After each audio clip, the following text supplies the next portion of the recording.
My name is Jacqueline Webb, and my first production with Black Theatre Workshop was Raisin in the Sun in 1979.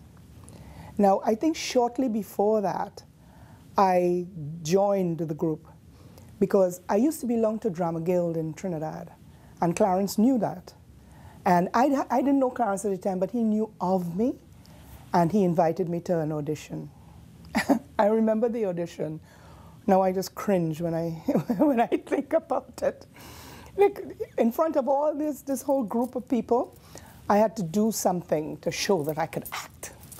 So I did something called the snake. Like I went to a garden, I was picking flowers, and the snake bit me, and I died. Anyway, in spite of that, they asked me to join. But the early days of Black Theatre Workshop was much, I don't know, it was a loose group. People used to come to meetings or not.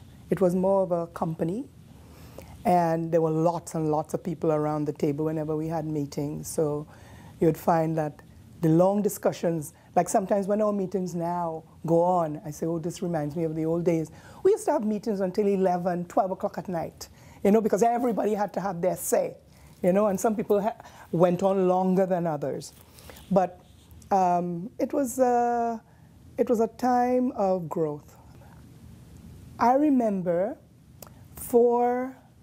I think it was Raisin in the Sun, 1979. I was working, I was teaching, I was going to school at night and doing the show. So it was hectic, but everybody did that. They had a regular job, and then they came to the theater at night. They came to rehearse at night. And it was only nighttime rehearsals because everybody was working during the day. Whereas now, people rehearse during the day. But everybody did it. And rehearsals used to go 1 o'clock, all hours of the morning, and then we'd go home, go to our jobs, and I think that was dedication. We had two mountings of that show, because the first one was in the spring, and it was, of course, coming on to the end, it was sold out, sold out, sold out. So we remounted it in the fall, and the first night that we were going to go on stage, Lorena got so deathly ill. She had to be taken to the hospital. So we had to cancel. Oh, that was so nerve-wracking. But she recovered, and we went on. It was really a wonderful show.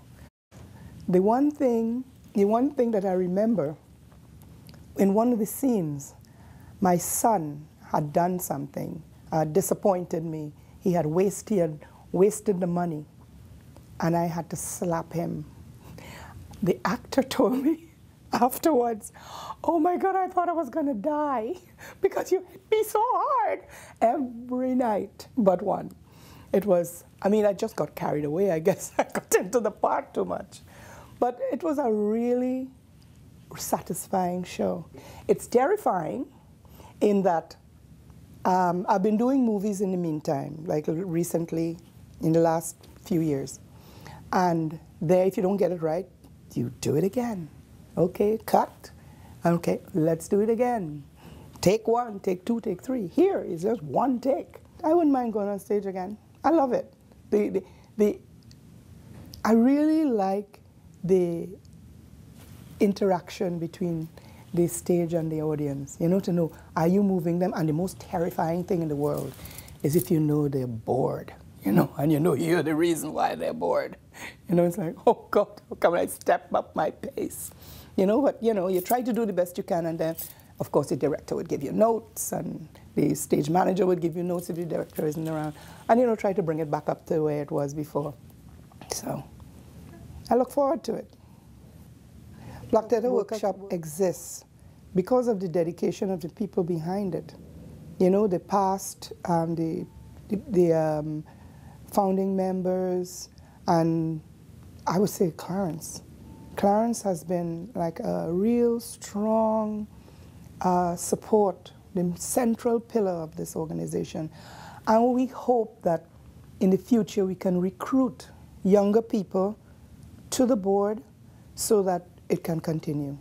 Because you need dedicated people to continue on the board. and carry the workshop from here into the future.